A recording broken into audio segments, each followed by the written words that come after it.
bom dia a todos. Agradecemos a presença, já pedimos desculpa aí pelo pequeno contratempo para início do nosso Interage dessa semana. Bom, essa semana a discussão é sobre a escassez hídrica. Temos aqui hoje a presença do Superintendente de Recursos Hídricos da CECIMA, Bento de Godoy. Muito obrigada, Bento, pela presença. Como a gente vem vendo já há várias semanas nos noticiários, mais uma vez o tema irrigação em pauta. A gente tem visto noticiários da cidade de Anápolis, Senador Canedo, da cidade de Goiás, e a gente está aqui para poder discutir, ver as soluções, ver realmente tudo o que foi dito, sem o nosso contraponto, o que a gente pode estar vendo e como as coisas podem estar funcionando melhor. Em relação ao ocorrido em Anápolis, a gente já esteve com os produtores da região, a gente se reuniu com a associação, junto com o pessoal do Sindicato Rural de Anápolis, e a Federação dos Trabalhadores, também a FETAEG lá de Anápolis, e lá a questão que a gente vê é na bacia do Ribeirão Piancó, onde a gente tem todo aquele cinturão verde da cidade de Anápolis, e infelizmente houve uma ação por parte do poder de polícia um pouco invasiva dentro das áreas dos produtores rurais. Eles questionaram bastante o fato da polícia chegar sempre armada, 5, 6 policiais junto com um fiscal da CECIMA, como se estivessem lidando com bandidos, e essa não é a realidade, O bandido, às vezes, que precisa mesmo que a polícia haja dessa forma, infelizmente, não tem toda essa pressão. E quando a gente foi falar em relação aos produtores, isso acabou acontecendo e isso deixou os produtores bastante chateados e revoltados, e com toda a razão, Porque eles estão ali produzindo alimento que a gente come de 2 a 3 vezes por dia nas nossas refeições. Então, assim, a gente tem acompanhado sempre a CECIMA, e principalmente o Bento, que cuida de toda essa questão das outorgas, dos recursos hídricos do Estado, e a gente vem percebendo, por parte dele, da Secretaria, essa grande importância que se dá para a gestão do recurso hídrico, principalmente quando a gente fala de unidades de microbacias. A gente vê que é algo que o Estado, tocado aí pelo Bento, vem tentando, que é a instalação dos comitês, para que essas questões pontuais, como foi o caso de Anápolis, Senador, Goiás, eles possam ser discutidos dentro da microbacia, porque as soluções são muito mais fáceis, visíveis, e a gente pode, inclusive, ter um nível de gestão bem pontual para que isso não chegue a ser um problema. Só para colocar também, antes de abrir para o Bento, poder falar também como que o Estado enxerga essa questão dessa gestão, a gente queria ponderar algumas coisas em relação ao que o saneamento, a Saneago, falou no município de Anápolis, se referindo aos produtores rurais. O primeiro ponto é que o produtor lá não é bandido, isso todo mundo sabe, todo mundo reconhece e deve reconhecer essa importância da produção agrícola, que hoje, infelizmente, vem sendo bombardeado sem até mesmo direito de resposta na maioria das vezes. Como a gente colocou, o Ribeirão, ele tem 2 pontos de captação de saneamento. E a gente já solicitou, e isso é disponível, a questão das outorgas, e a gente tem um questionamento e um ponto que essa questão da escassez do município de Anápolis, ela não é novidade, ela é recorrente, e a primeira crise em 96, depois em 2006, onde, mais uma vez, corta-se a água, esse recurso para a produção agrícola, em detrimento do saneamento básico. Amparado, sim, por uma legislação que diz que, em caso de escassez, declarado oficialmente por poder da Justiça, o uso prioritário é do abastecimento público. Só que isso a gente tem que ter algumas ressalvas que a gente nunca pode deixar de esquecer. O abastecimento público, ele tem essa prioridade em caso de escassez. Então, essa escassez, ela realmente precisa precisa ser declarada, ela precisa estar conforme, e não apenas por uma pressão do saneamento sobre alguns órgãos para que isso seja declarado calamidade e já se faça a força da fiscalização, a força do policiamento para sair fechando, lacrando e tratando o produtor como um bandido que ele não é.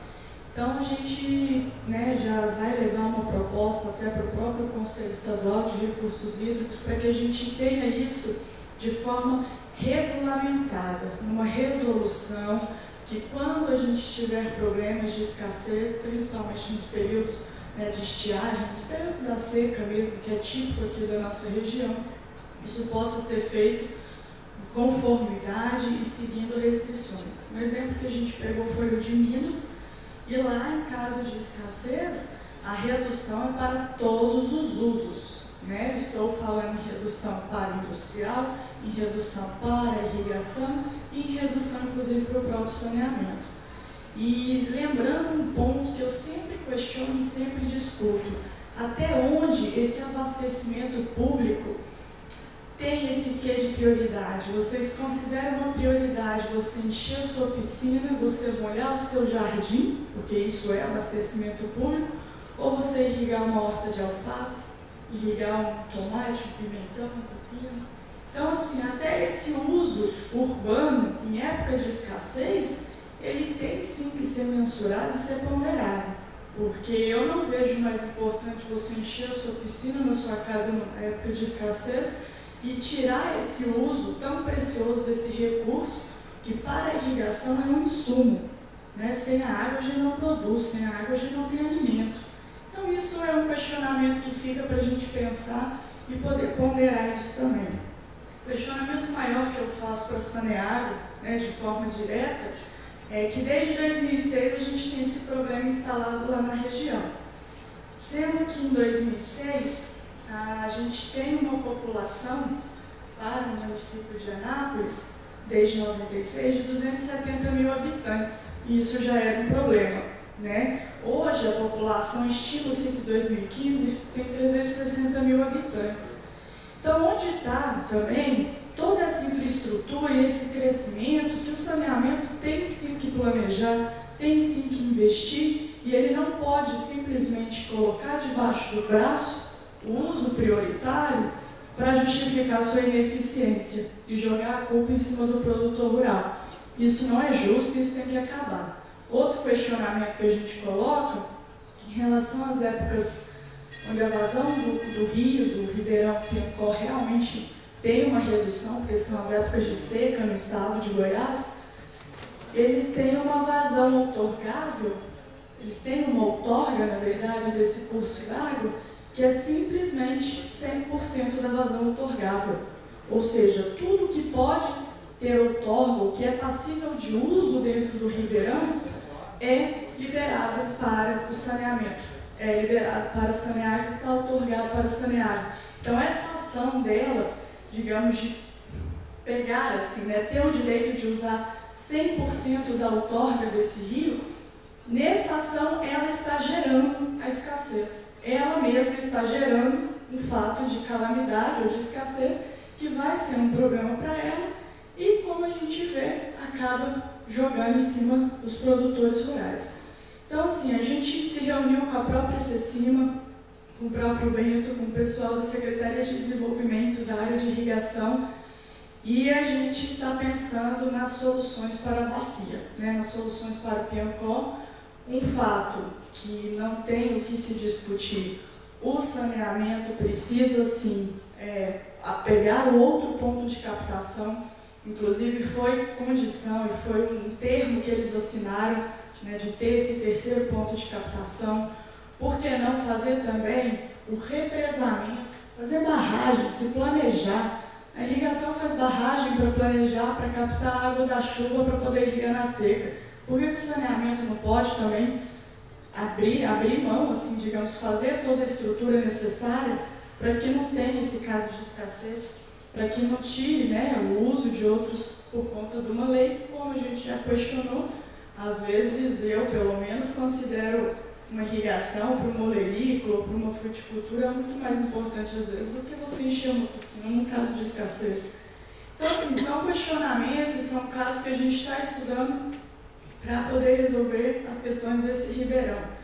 E fica já desde de antemão um agradecimento ao Bento, que sempre foi receptivo, recebeu a associação do Piancó, onde a gente realmente está estudando de forma contínua a possibilidade de outorgas coletivas, se for o caso, o que pode ser feito para solucionar a questão da irrigação nesse ribeirão. E de antemão já fica, né, Saneago também aí com uma grande responsabilidade já desde 2006 de resolver o seu problema de saneamento.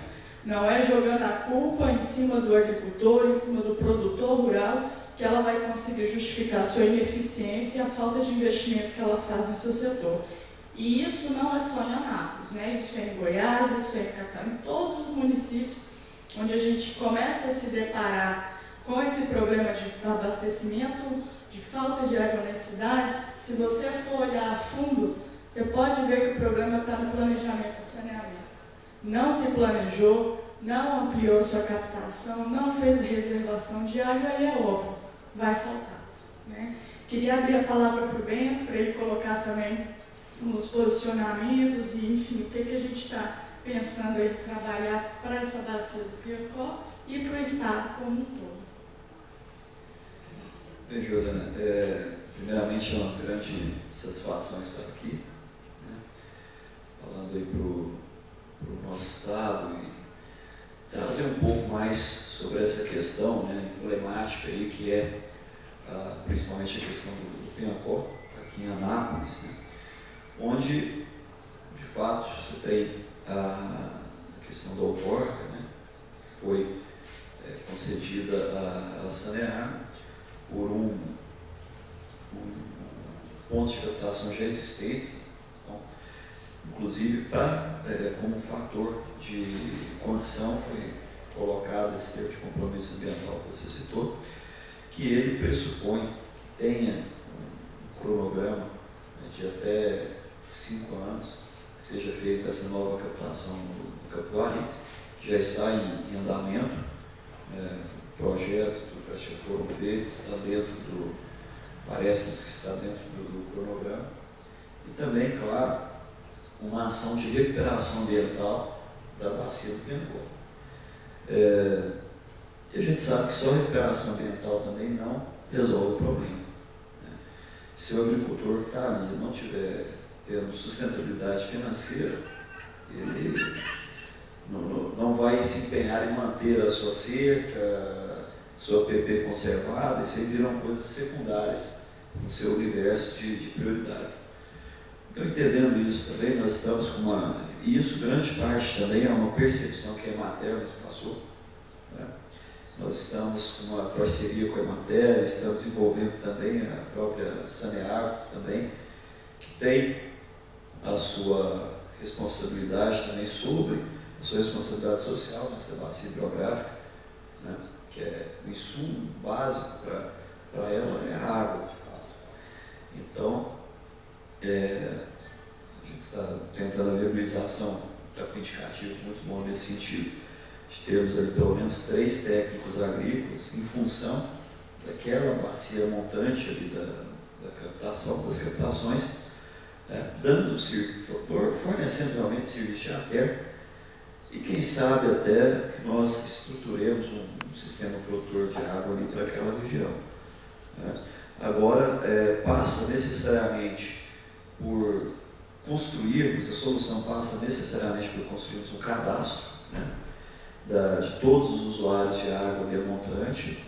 É gente humilde, é gente que realmente trabalha, não é gente que está ali para passar o fim de semana, né?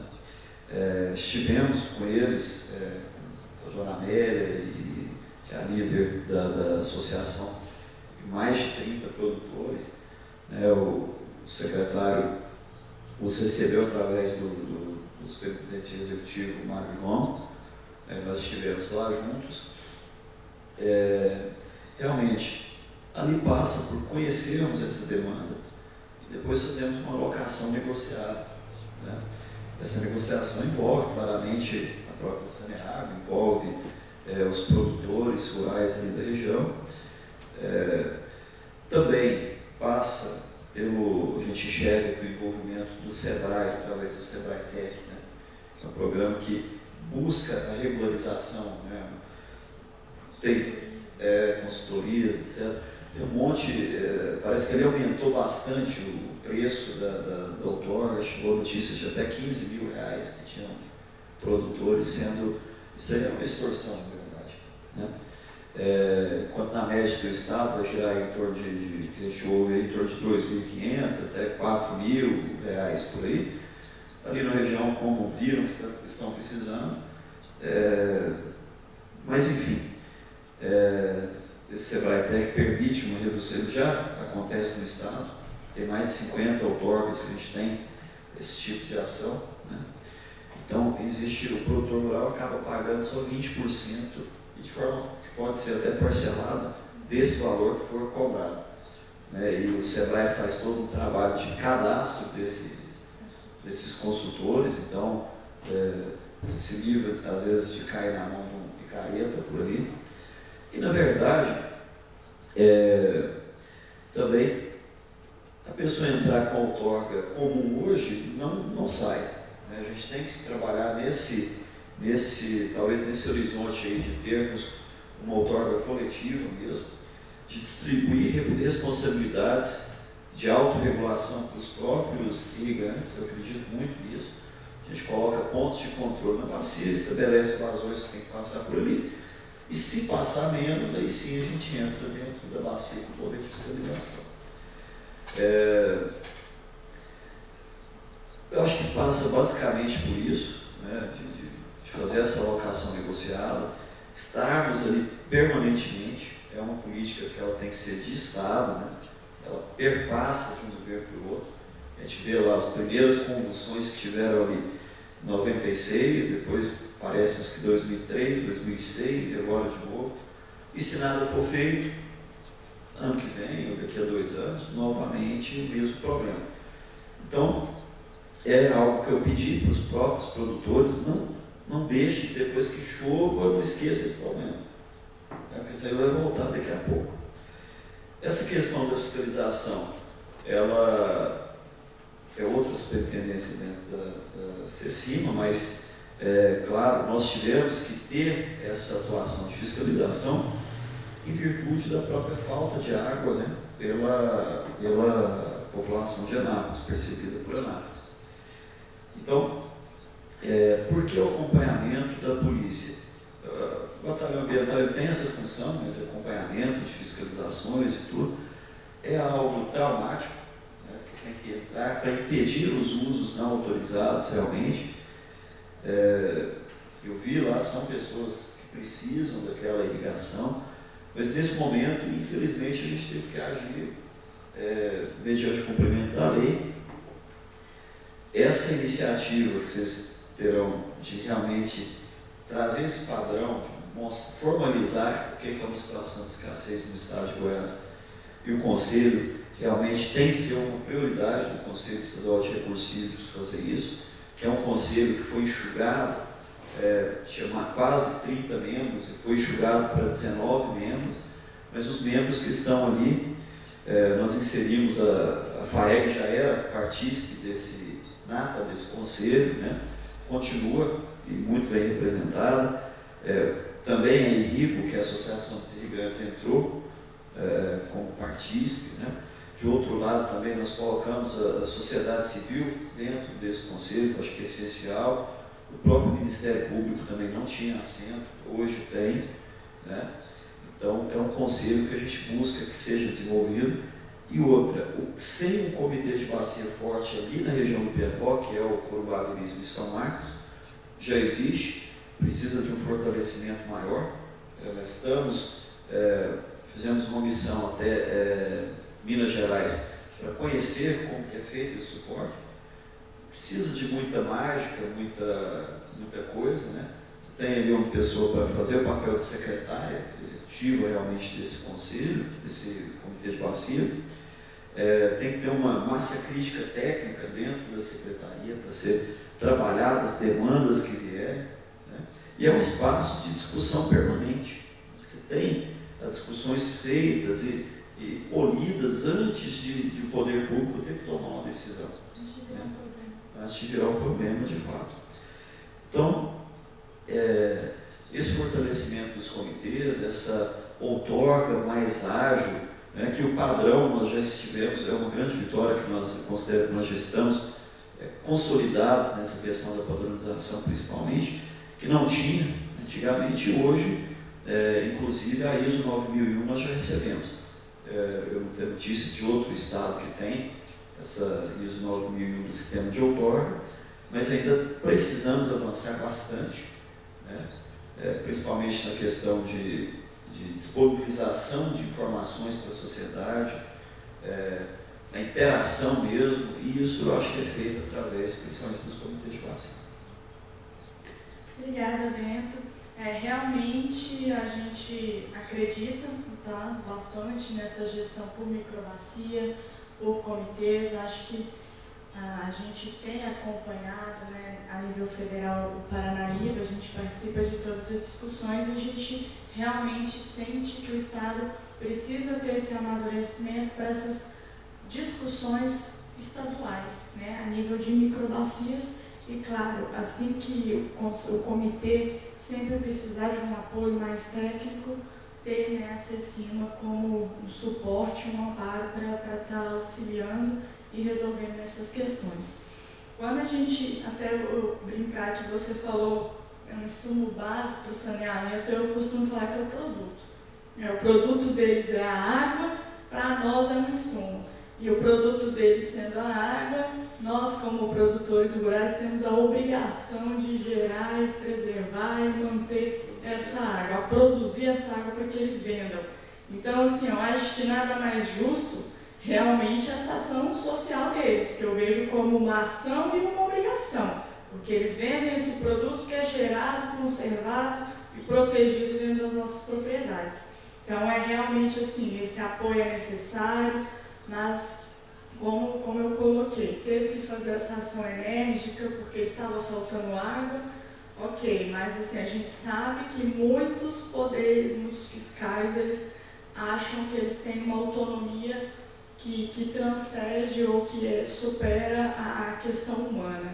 Então, assim, a gente teve relatos e vários produtores, inclusive, não queriam fazer boletins do tanto que essa fiscalização ultrapassou o que seria aceitável, né? De colocar funcionário no fundo de carro, de carregar, de abrir a porta da casa e sair adentrando com força policial. Isso é o nosso questionamento, e isso houve um excesso, e inclusive a questão de sair com arma em punho. Eu acho que o produtor não é um bandido para você já sair com uma arma em punho, engatilhada, pronta para tirar.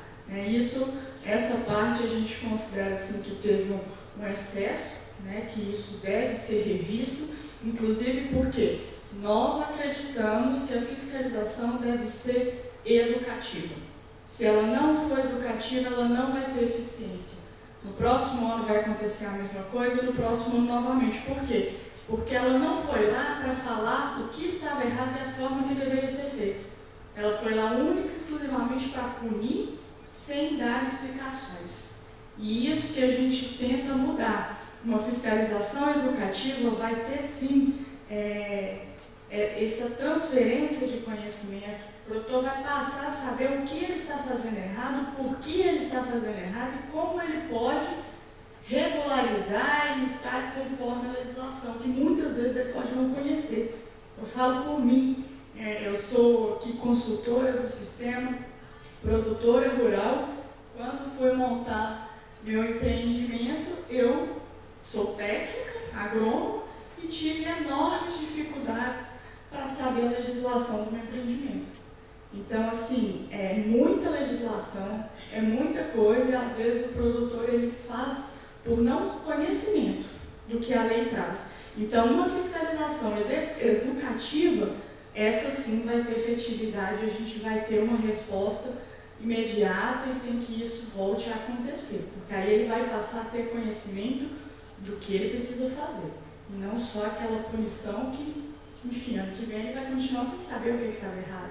Né? Então, isso assim, a gente pede, a gente já solicitou para o próprio secretário, e que isso seja internalizado. Né? A gente tem visto isso acontecer na agrodefesa e já tem mudado bastante. Né? Antes, muitos produtores não queriam nem receber o fiscal da agrodefesa porque só ia lá para achar alguma coisa. E a gente sabe que a lei tem tanta brecha que, se quiser, acha tudo. Então, eles passaram a ter um papel de fiscalização educativa. Né? Então, vai lá, olha, isso aqui o senhor precisa alterar, isso aqui precisa mudar, tá aqui, o senhor tem 40 dias para fazer isso. Isso eu vejo como importante, assim, a nível de educação mesmo e transferência dessa legislação toda que a gente tem aí para o produtor. Bom, a gente fica aberto também para perguntas, questionamentos que venham a acontecer.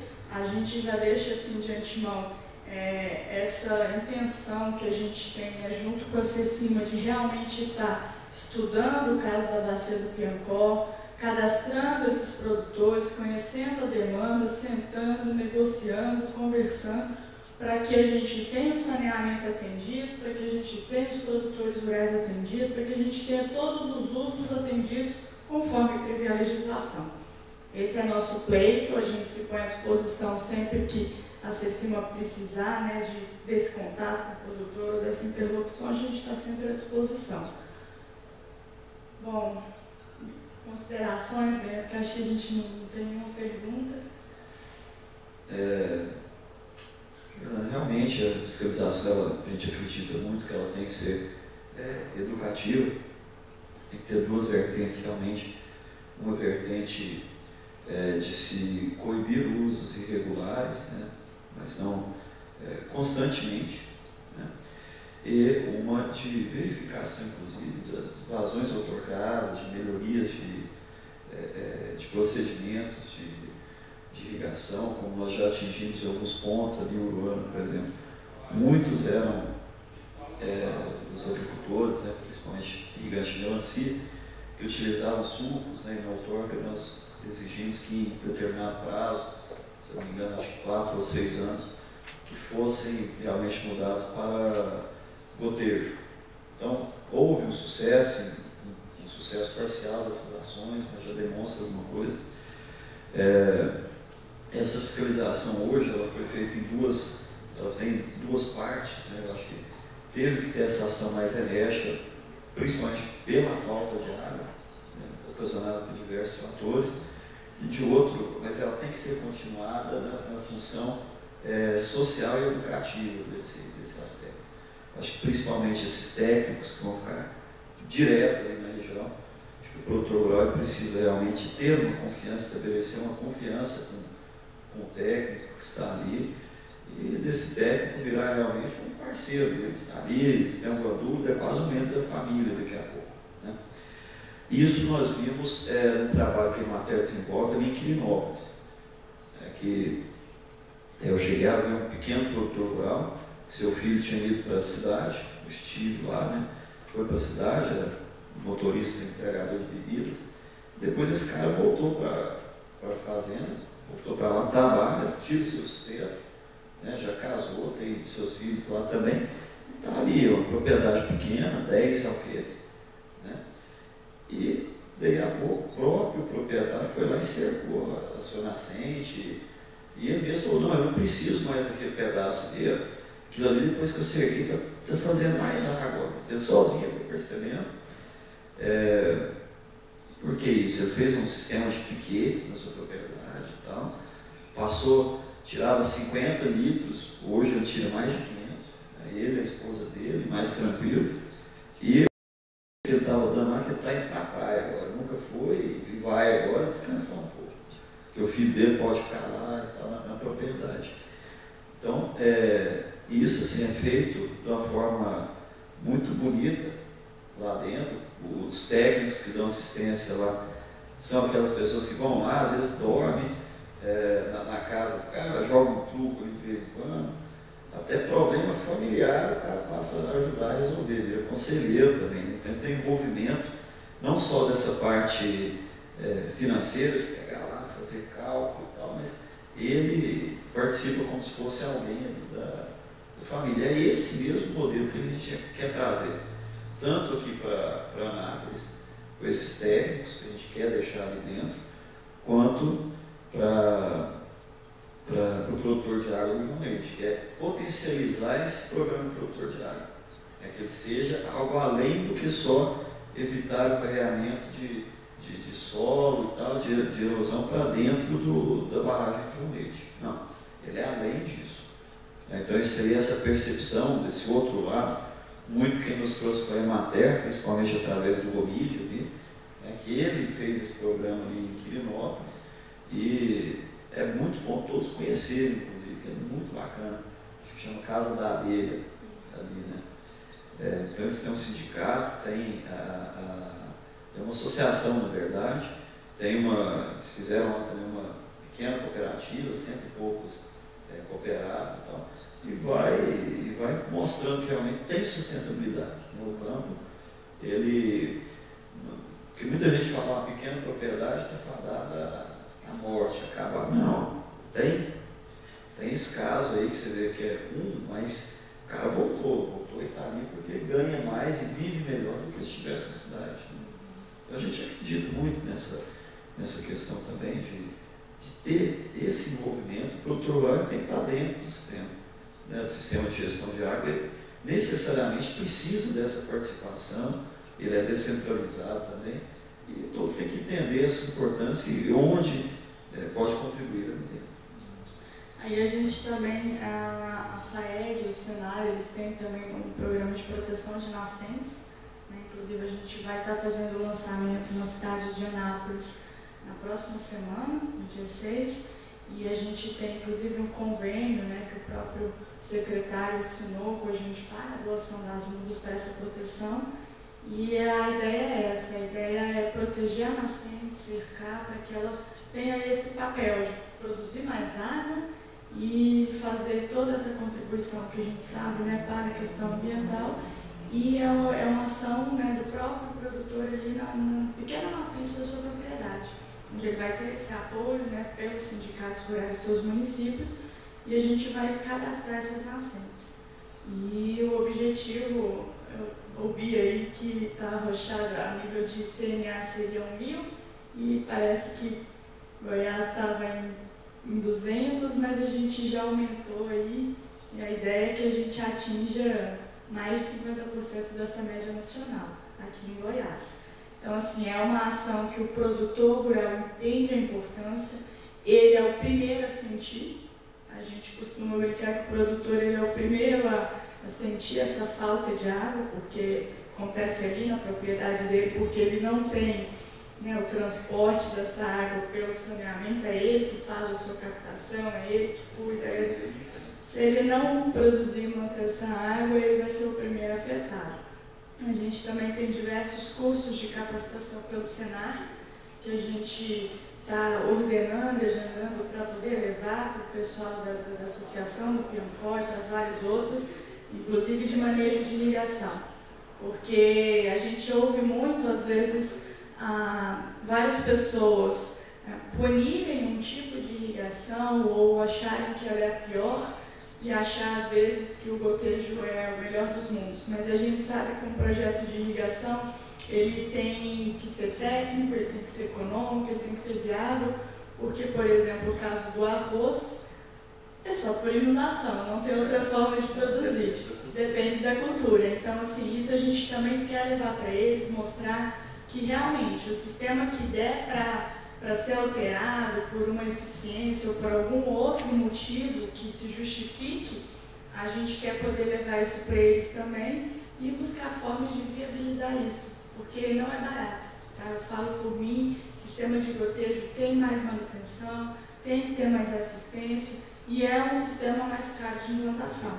Não é de um dia para o outro. Não é de um dia para o outro, mas é algo que a gente tem que trabalhar, né, e mostrar inclusive a eficiência e o aumento na própria produção e a economia nos insumos na adubação, né, que é muito importante.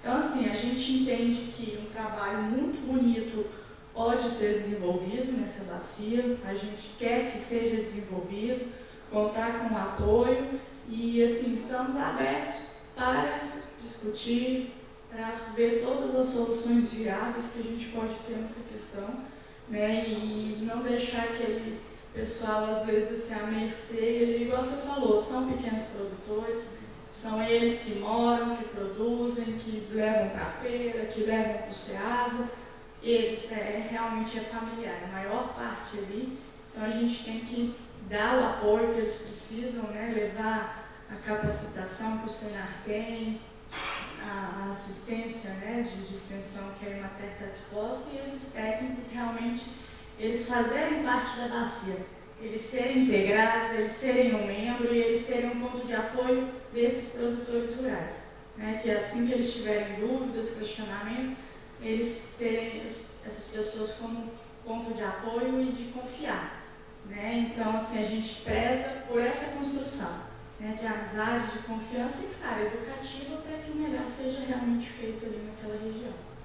Isso, essa disposição tem também por parte da CECIMA, com certeza,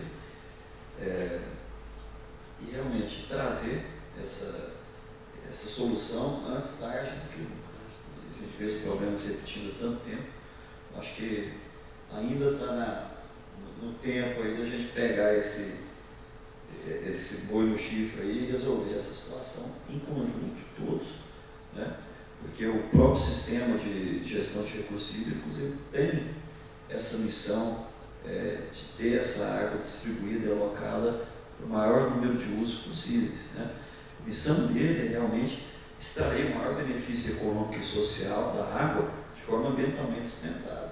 Então, quando ele não faz isso, quando você chega em situações como essa de conflito, é uma situação que ele falhou, que alguns sistemas não foram implementados, que alguma coisa não foi feita, ou que pouco foi feito. Então, realmente ainda há tempo e nós sabemos como fazer, e trabalhar isso, né, realmente, e trazer essa solução para esses produtores e que eles pertençam a essa solução também. O Estado não tem mais aquela visão de chegar e dar tudo e depois ir embora, porque isso não funciona, não foi provado. Então, é esse envolvimento, essa construção conjunta que a gente tem que fazer. Certo. Bom, agradeço a participação do Bento, superintendente de recursos hídricos da CECIMA, e agradeço a todos os participantes também. Se por acaso tiverem questionamentos ou dúvidas futuras, podem estar encaminhando para a gente estar solucionando, resolvendo e tirando todas as dúvidas que possam ter. Obrigada.